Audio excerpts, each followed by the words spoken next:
Everyone, welcome back again. So ಇದು ಬುದಾಪೆಸ್ಟ್ದು continue vlog ಆಗಿರುತ್ತೆ. Last ವ್ಲಾಗಲ್ಲಿ ಹೇಳ್ದಂಗೆ ನೈಟ್ ವ್ಯೂ ಈ ಥರ ಇರುತ್ತೆ.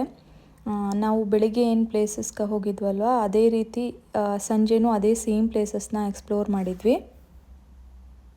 ತುಂಬ ಜನ ಪಾರ್ಲಿಮೆಂಟ್ ಲೈಟಿಂಗ್ ನೋಡೋದಕ್ಕೆ ಅಂತಲೇ ಬರ್ತಾರೆ. ಸೊ ಅದು ತುಂಬ ಬ್ಯೂಟಿಫುಲ್ ಆಗಿರುತ್ತೆ. ನೀವೇನಾದರೂ ಟ್ರಾವೆಲ್ ಮಾಡಿದ್ರೆ ಮಿಸ್ ಮಾಡದೆ ಈವ್ನಿಂಗ್ ಪಾರ್ಲಿಮೆಂಟ್ ವ್ಯೂನ ನೋಡ್ಕೊಂಬನ್ನಿ.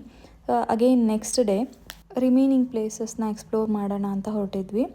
ಅಂದರೆ ನಾವು ಇವಾಗ ಹೋಗ್ತಾ ಇರೋದು ಪ್ಲೇಸ್ ಬಂದು ಬುಡಾ ಕ್ಯಾಸಲ್. ನೀವು ಇಲ್ಲೇನು ನೋಡ್ತಾ ಇದ್ದೀರಲ್ವ, ಸೊ ಈಚ್ ನಾವು ಕ್ಯಾಸಲ್ ಹತ್ತಬೇಕಾದ್ರೆ ವ್ಯೂ ಕಾಣಿಸುತ್ತೆ. ಈ ಬ್ರಿಡ್ಜ್ ಏನಿದೆ ಅಲ್ವಾ, ಸೊ ಈ ಕಡೆಯಿಂದ ಬುಡಾ, ಆ ಕಡೆಯಿಂದ ಫಸ್ಟ್ ಕಾಣಿಸುತ್ತೆ.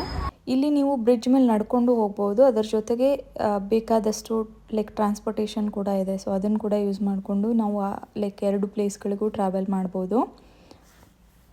ಆ್ಯಂಡ್ ದೆನ್ ನಾವು ಅಗೇನ್ ಕ್ಯಾಸಲ್ ಮೇಲ್ಗಡೆ ಹೋಗೋದಕ್ಕೆ ಈ ಥರ ಟ್ರೈನ್ಗಳು ಇರುತ್ತೆ. ಸೊ ಅದನ್ನು ನೀವು ಆನ್ಲೈನಲ್ಲಿ ಬುಕ್ ಮಾಡಿಕೊಂಡು ಬರ್ಬೋದು, ಇಲ್ಲಾಂದರೆ ಅಲ್ಲೇ ಬಂದು ಬೈ ಮಾಡ್ಬೋದು.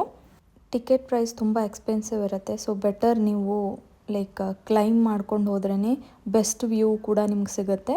ಬಟ್ ಡಿಫ್ರೆಂಟ್ ಎಕ್ಸ್ಪೀರಿಯೆನ್ಸ್ ಮಾಡೋದಾದರೆ ಹೋಗ್ಬೋದು. 2 ಡೇಸಲ್ಲಿ ಮೋಸ್ಟ್ ಆಫ್ ದ ಪ್ಲೇಸಸ್ನ ಕವರ್ ಮಾಡಿದ್ವಿ. ನಿಮಗೆ ಫುಲ್ ವ್ಲಾಗ್ ಬೇಕು ಅಂತಂದರೆ ನಾನು ಯೂಟ್ಯೂಬಲ್ಲಿ ಅಪ್ಲೋಡ್ ಮಾಡಿರ್ತೀನಿ. ಐ ಹೋಪ್ ಈ ಮಿನಿ ವ್ಲಾಗ್ ಇಷ್ಟ ಆಗಿದ್ದರೆ ಲೈಕ್ ಮಾಡಿ. And thank you so much for watching.